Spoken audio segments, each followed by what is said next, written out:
திருப்படல்கள் 27 1-3 மற்றும் 13-14 முடிய. ஆண்டவரே என் ஒளி, அவரே என் மீட்பு, யாருக்கு நான் அஞ்ச வேண்டும்? ஆண்டவரே என் உயிருக்கு அடைக்கலம், யாருக்கு நான் அஞ்சி நடுங்க வேண்டும்?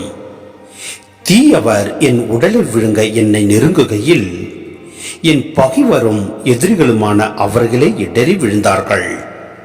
எனக்கு எதிராக ஒரு படையே பாளையம் இறங்கினும் என் உள்ளம் அஞ்சாது.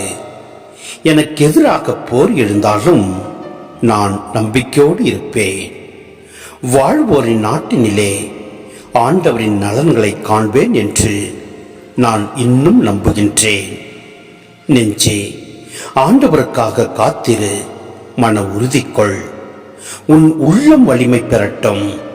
ஆண்டவருக்காக காத்திரு.